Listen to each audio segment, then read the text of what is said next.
your host, Hillary Bricken, and this is the Cannabis Law Now podcast, where we regularly discuss issues related to the cannabis industry, including investment, day-to-day operational issues, and potential reform on the horizon that will impact all cannabis businesses and investors in the United States.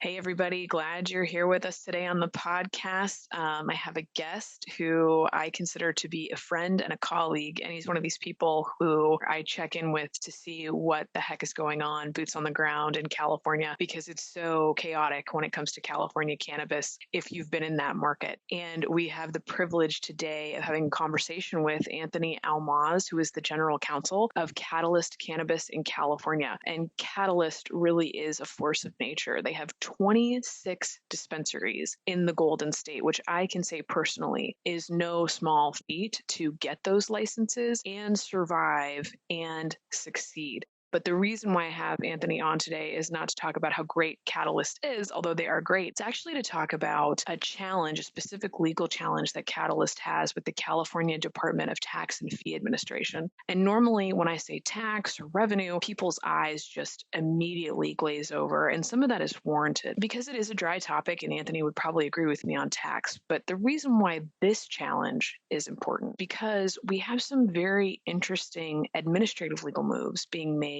by a California agency that, if they do go through, they will have an incredible impact, not in the good way, in my opinion, on the entire California cannabis industry. And other states may actually look to the model to see if they can generate even more revenue on the backs of cannabis businesses. And the cool thing about Anthony is that Anthony is not just a GC utility player. He has a tax background and a tax LLM. So he very much knows what he's talking about. Welcome to the show, Anthony. Thank you, Hillary. Great to be on. I appreciate you inviting me.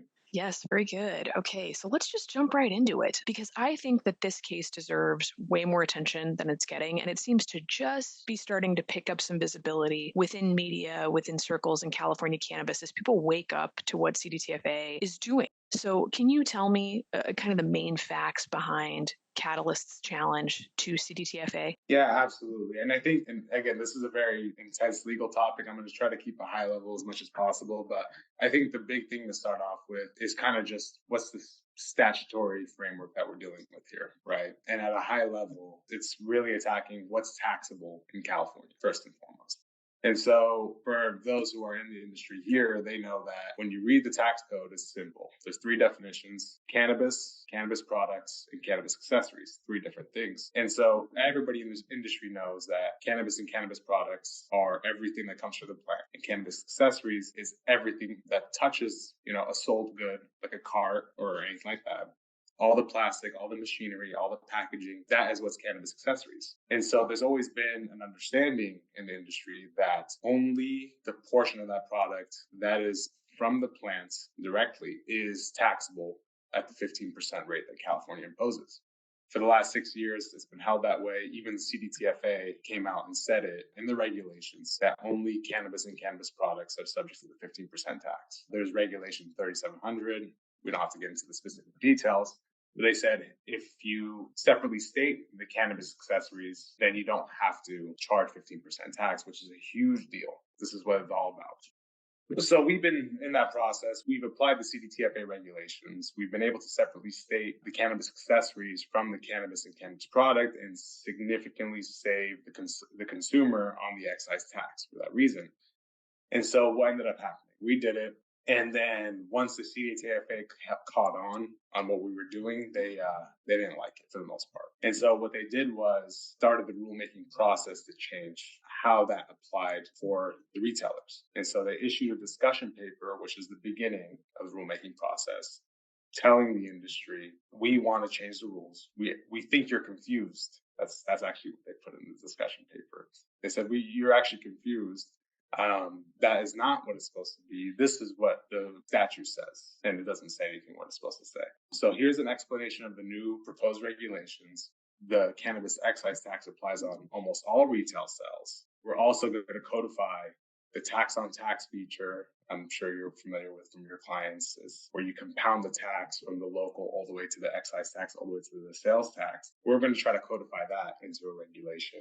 We're going to try to tax you on your services that you provide to your customers, which is not a sales and use tax issue, which is not a cannabis excise tax issue. And so when they sent that out to the industry, which is the first part, everybody went crazy.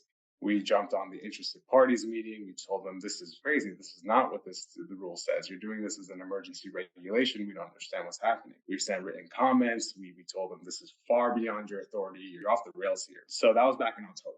After we submitted our comments, after we had that conversation with CDTFA, in December, they issued the notice of proposed rulemaking process, right? Which is the official beginning of creating a new regulation. What that starts is they will submit the proposed regulation to the OAL, which is the Office of Administrative Law, which is the agency tasked with reviewing these regulations and approving them under the APA, or the Administrative Procedures Act. What they did was they submitted a diluted version of what they first told us about, right? After we told them we didn't like what this was, you were trying to put into place regulations that you had no authority to put in. They took out a lot of that stuff. They took out the tax on tax because they're like, oh, we really don't have the authority to do that. They took out a lot of the service language that they put in there. And so they proposed this diluted version of Regulation 3802 and submitted it without additional input. This is the first time we saw the new updated rules, and they submitted to the OAL. So because it's an emergency regulation, we only had 5 days to reach out to the OAL and tell them, hey, these are the things that are wrong with this regulation. Here's a dozen reasons why. So we submitted to the OAL our written comment, which was on December 11th. And the OAL only had 5 days to review and reject or approve the regulation, right? So again, this is Regulation 3802. We submitted it to the OAL. We said, here's a dozen reasons why under the APA, Regulation 3802 should not be approved. And the OAL's job is to disapprove it if they find any one of those in violation of the APA.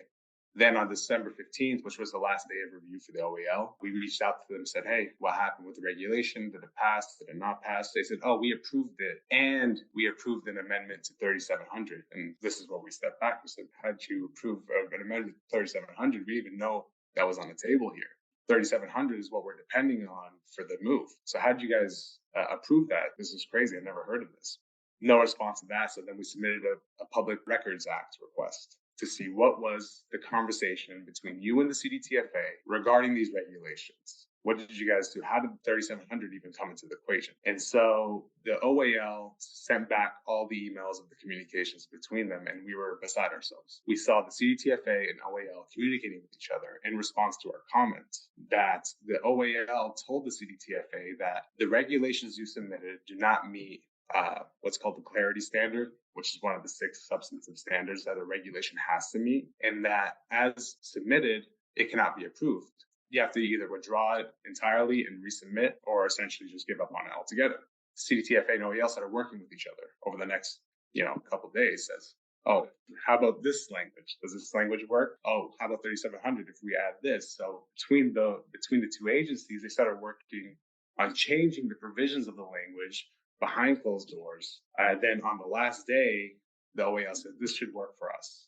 So they switched out the rulemaking file, never told the public.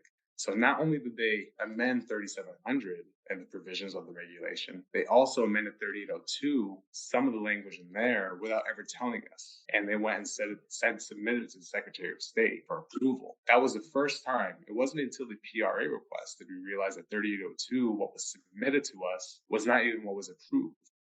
And so that's what's happening here. And now that's what we're challenging. Wow. Okay.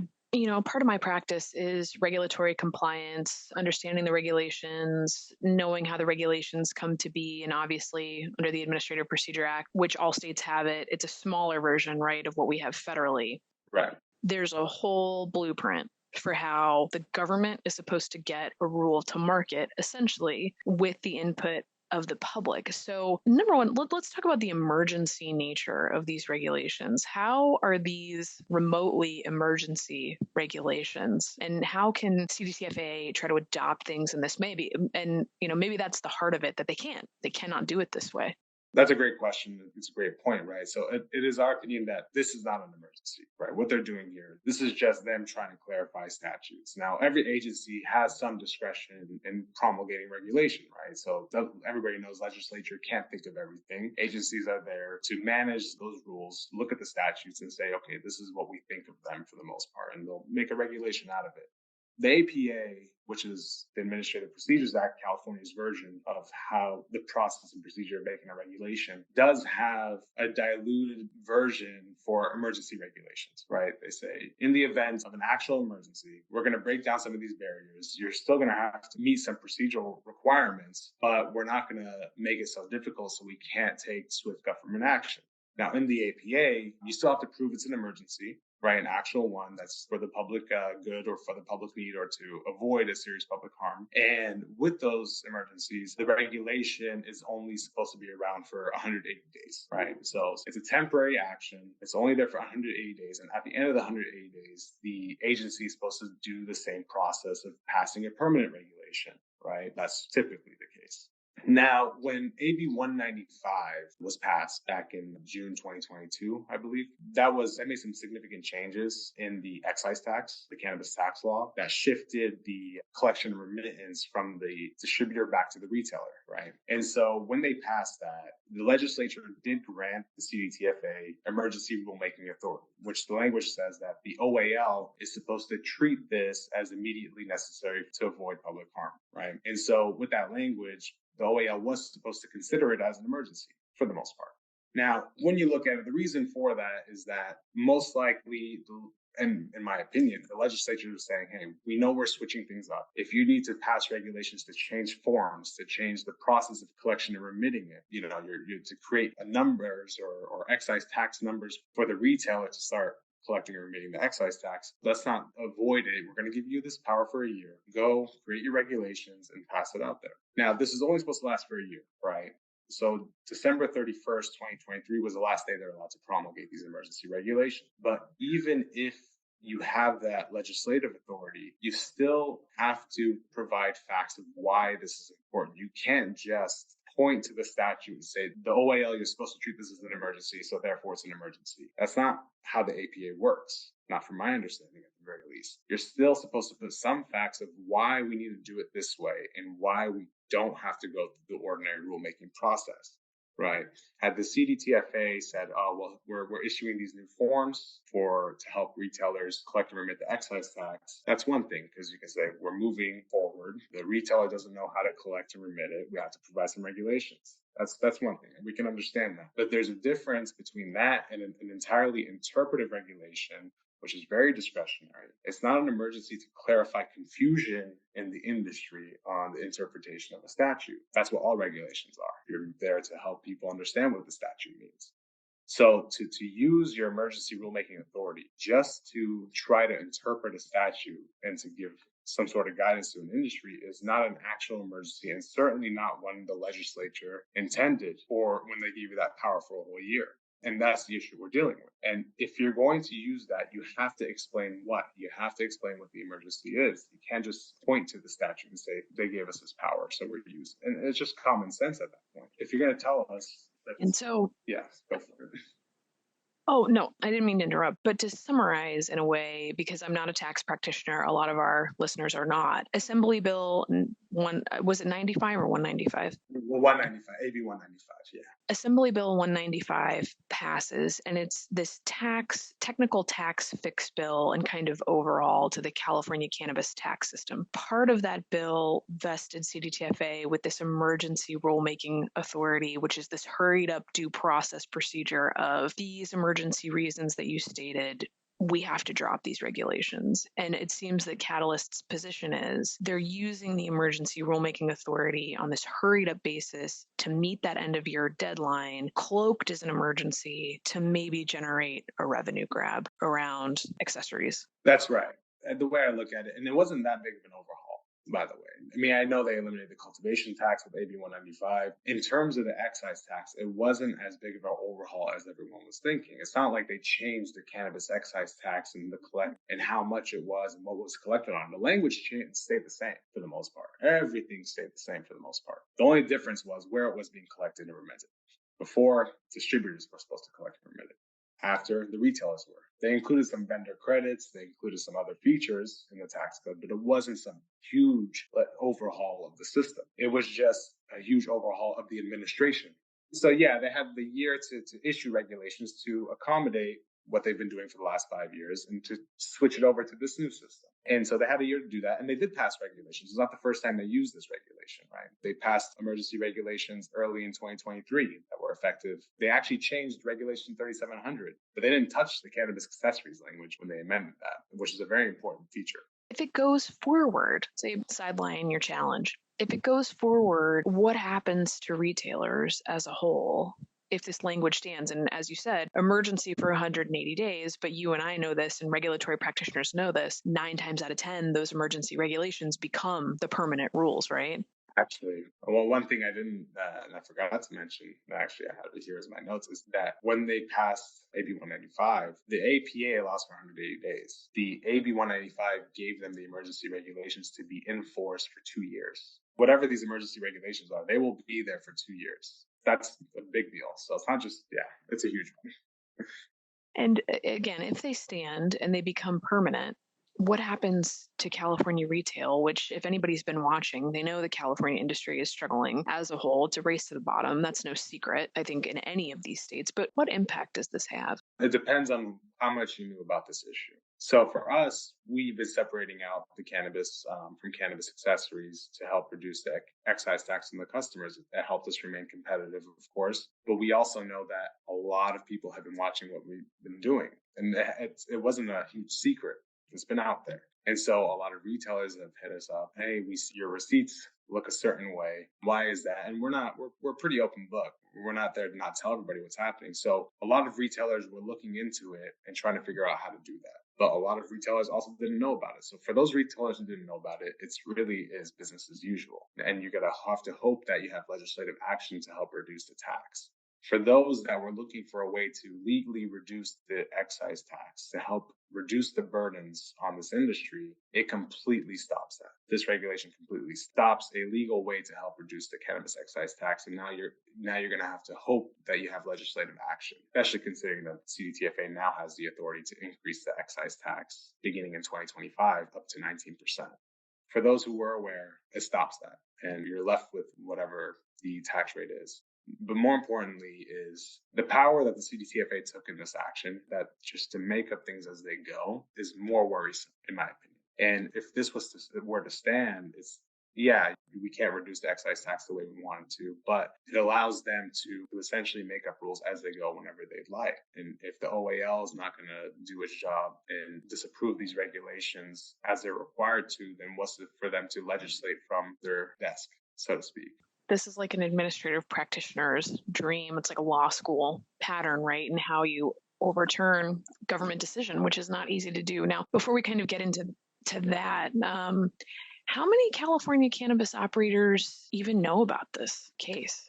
The reaction we're getting from the case, it seems like a seismic event, to tell you honestly. I think a lot of retailers are jumping on board. We have a lot of we don't have enemies, but let's say competitors, right? Reaching out to us, tell us how you do it, what's going on. Well, we have our auditors looking at it. And so the auditors actually like your tax position. I mean, people are watching. I haven't seen this many news articles in California regarding a particular issue in a very long time. And so I think majority of retailers now know of this cannabis accessory and cannabis good issue because, the industry is very small, so to speak. And I think a lot every day, everybody's seeing, I'm seeing my LinkedIn posts are just going, I've never seen more LinkedIn posts about a specific issue in a very long time. So to be fair, that's an interesting thing. And then it's speculative, but I think it's warranted to ask, what do you think your chances are of prevailing here, given how narrow the challenges have to be successful when you're dealing with the Administrative Procedure Act and overturning government decisions where, frankly, under the law, the deck is stacked against the petitioner because it's such a narrow lane to overturn this kind of decision making, right?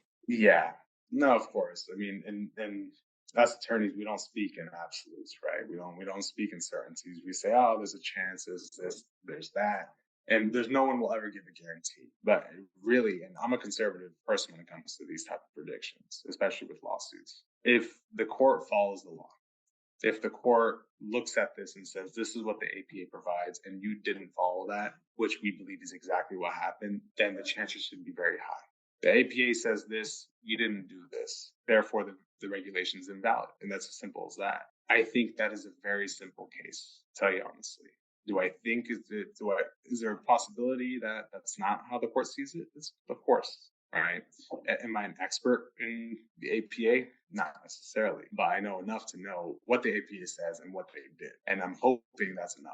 And so I think the chances are pretty good if the law is applied as far as I'm concerned. Yeah, I'm definitely going to be watching because I do personally feel like it's a major victory to overturn government regulation because your paths to challenge, I think you said there are 6 bases in California where you can try to overturn decision making. It's typically things like arbitrary and capricious, overreach of authority. I don't even remember from eons ago what the other bases are, but I know it's not very many. So I'm definitely going to be watching, and it could set a very interesting precedent.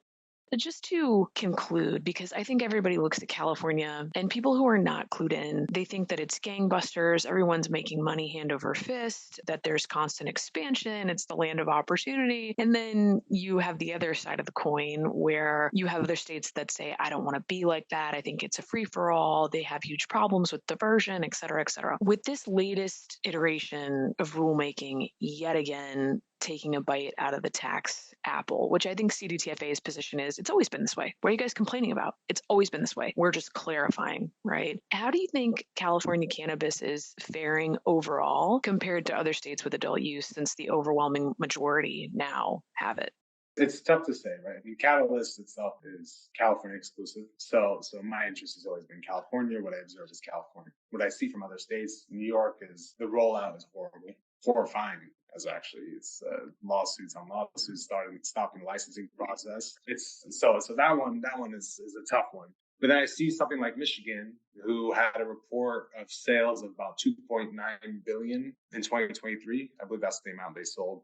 And I look at California, which was 5 billion. But then I also look at California has 3 times the population of Michigan, right? So per capita, some states are doing much better. But really, if you're going to compare states to states, every state is essentially their own country, supposedly, when it comes to cannabis, right? There's no open borders. You're supposed to keep it within the state. And so what I see as success in any state, whether you're California, Michigan, Illinois, New York, is how successful were you in eradicating the illicit market? Because that should be the ultimate goal. Because you can't have a real market when, in California, for example, 2 out of every 3 sales at the retail level is to the illicit market. So are we successful? In my opinion, absolutely not. Right? There's some people, and a lot of money was lost in California. I'm sure you've seen it.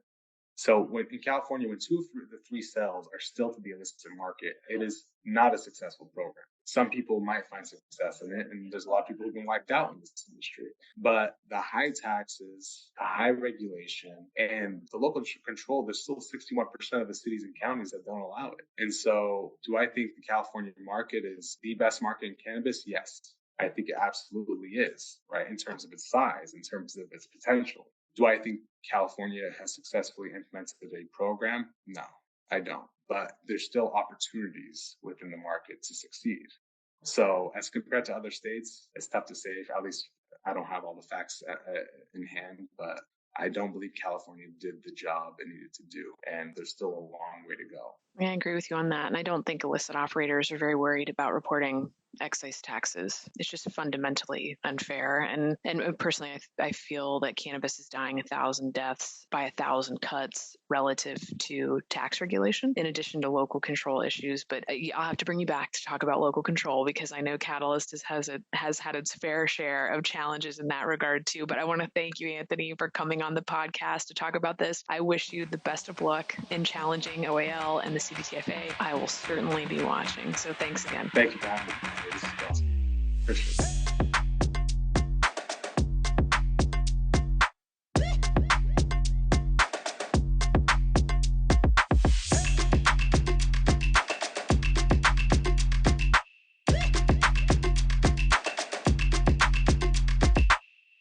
And that concludes today's episode of the Cannabis Law Now podcast. Until next time, stay alert, stay alive.